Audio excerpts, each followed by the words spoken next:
So with the 2021 playoffs pretty well out of the first round, if you're going to take a break this week, I want you to listen to this podcast. A little bit of hockey history doesn't hurt anybody, especially of draft years or various number one picks that either didn't pan out or didn't really meet expectations.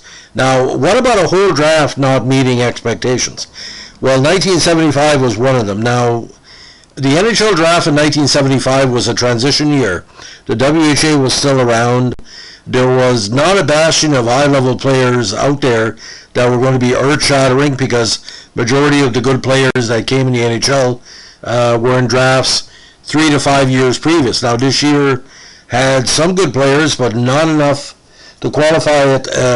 It's probably one of the worst drafts of the modern era. Again, not because the players weren't talented, they just basically, there were no superstars. There was role players, but that's just about it. Now, the 13th NHL Amateur Draft, held at NHL headquarters in Montreal, was dominated by one issue: money. The 3-year-old war between the NHL and WHA had already caused significant financial bleeding on both sides. The fight to sign amateur stars had led to major increases in the average player's salary, in some cases going up about 100%.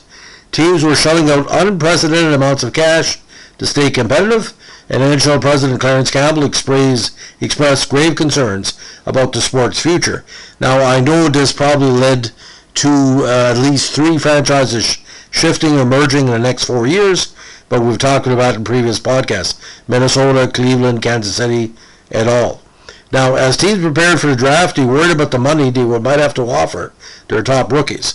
Now, complicating matters was the hardline stance by the newly formed Canadian Major Junior Hockey League, or CMJHL.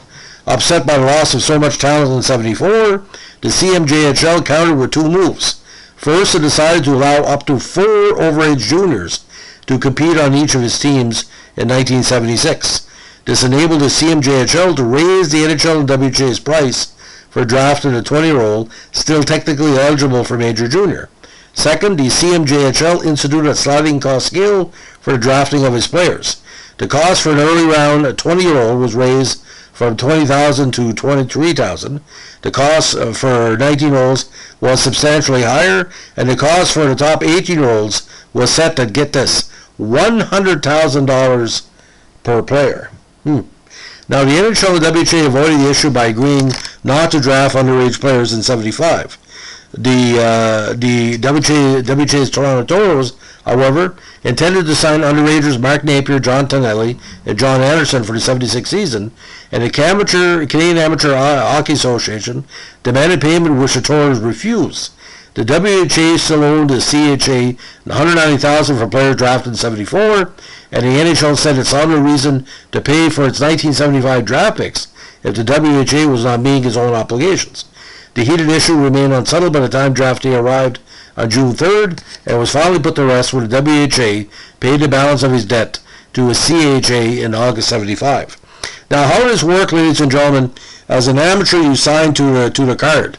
Now, the card said you were the property of amateur hockey in Canada, so therefore if the pros wanted to sign you, they had to pay for it. So, slavery, really, but anyway, that's my opinion. Now, after drafting ahead of WHA in '74, the NHL went second in '75. This gave teams a chance to see which juniors would spark bidding wars. The WHA draft was May 29th, a full 5 days before the NHL draft. This had minimal effect on the NHL draft, but Claude LaRose, the second Claude LaRose, we did a previous podcast, taken one by the WHA, dropped to number 120 in the NHL draft because he already committed to play in a rival league. Now, when draft day arrived, the NHL insisted on the same level of secrecy established the previous year. The entire draft was conducted by conference call from the NHL headquarters in Montreal, and picks were not publicized to the media for several days. In addition, teams began signing players as quickly as possible to keep them away from the WHA. 5 of the NHL first-round picks signed almost immediately. The group included Wayne Dillon, whose WHA contract had just expired after his 2 years there. Also signing early were number 1 overall pick Mel Bridgman, Richard Mulhern, the great Pierre Mondu, who won some cups in Montreal, and Bob Sauvé. Now, Washington became the first team to trade his number 1 overall pick on draft day in a deal with Philadelphia. Other than this trade, the draft lacked the previous year's drama, since the selection of underagers in 74 gutted the 75 crop of 20-year-olds. Now LA's Dave Taylor, an afterthought to 15th round, turned out to be perhaps the best NHL player, and most of the first-round picks did not develop into stars or semi-stars. The poor first-round judgment will help promote the NHL to form the Central Scouting Service the following season. By creating one clearinghouse for scouting reports, the league hoped to give its teams an opportunity to cut scouting costs and receive a consistent ranking of the top prospects' likelihood of NHL success. Now, one big winner on June 3rd was the Western Canadian Hockey League, which produced the top 7 picks. We'll get into that in a second. It was also an important day in the NHL's gradual movement towards a more international player pool. Friction with the CMJHL certainly contributed to this trend, making college hockey stars more attractive. A record 68 players, including Taylor, were selected from U.S. college squads. Americans continued to make gains as 45 U.S. players were drafted, an increase of 5% from the previous years. 3 Finns and 2 Swedes were also selected, and Philadelphia made history in becoming the first NHL team to draft a Soviet player. The Flares took Viktor Kachulev with a 9th round pick, and I did a previous podcast. Now, in this draft, 18 rounds, all amateur players born before January 5th, 56 were eligible. Teams drafted in reverse order of their 74-75 finish, which means last place selecting first. There was no set number of rounds. Teams had a right to pass in any round, and the draft continued until all teams were done selecting. Toronto passed on its option to use Pittsburgh's first-round pick, instead saving it for a future draft. Philadelphia passed in round 8, but re-entered for rounds 9 and 10 before passing again in round 11. Chicago passed in round 9, but re-entered for rounds of 10 and 11 before passing again in round 12. Vancouver passed in round 10, but re-entered for round 11 before passing again in round 12. The Scouts passed in round 10, but re-entered in round 12 before passing again in round 13.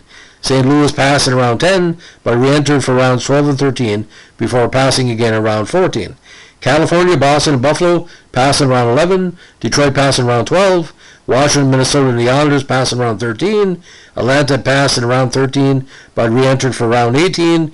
Toronto passed in round 14. Pittsburgh passed in round 15, but re-entered for round 18.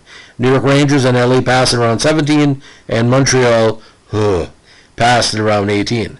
Rotation went Washington, KC, California, Minnesota, Detroit, Toronto, Chicago, Atlanta, St. Louis, Vancouver, the Islanders, then the Rangers, Pittsburgh, Boston, LA, Montreal, Buffalo, and Philadelphia.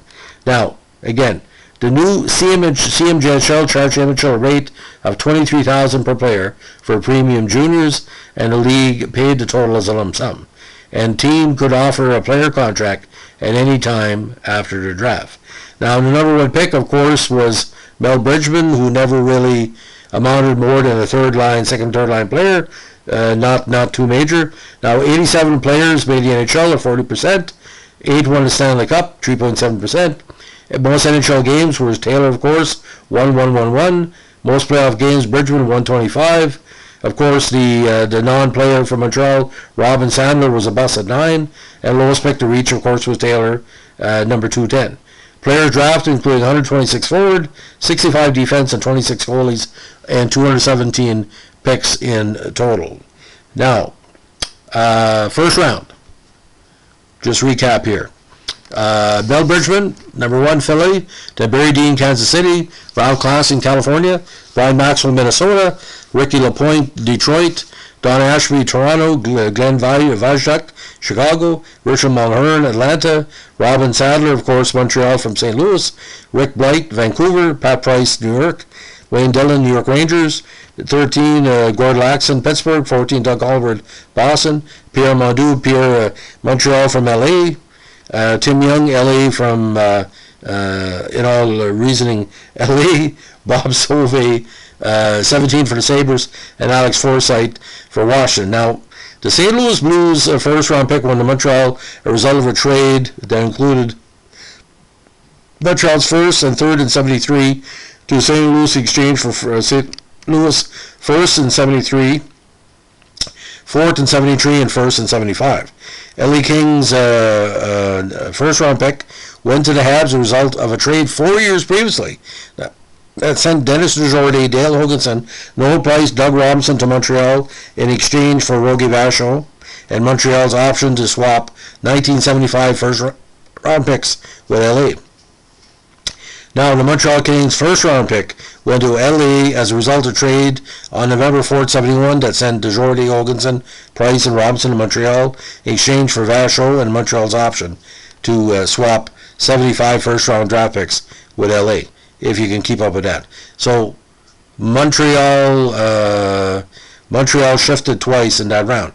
So, Mel Bridgman, again, a competent player, but that was because Clement, Don McLean, and the 18 overall pick went to Washington for number 1, which of course was Bridgman. Now, I don't know why you would trade that pick, but it's the way it goes. So, ladies and gentlemen, 75 NHL amateur draft, not televised at the time. And it's kind of weird because, the media now, they want to know the draft 7 months before a team even drafts. Can you imagine 2 or 3 weeks and putting up with that? There was a lot of people that didn't want to say, the code of silence. But I would expect they let the player know, but they told the player don't tell anybody. But, that's 217, was it 217 players? I could be wrong here. Yeah, 217 players get drafted.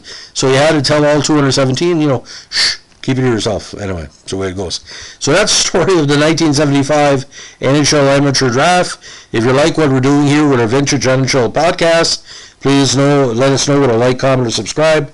Hockey in the 70s was a strange game because when AHL teams were making trades with NHL teams and WHA and NHL teams were not trading until late in the year, and you didn't know if at 18 if you were draft eligible or 20 or 30, 21.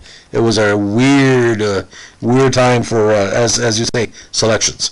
Thanks for listening. Bye.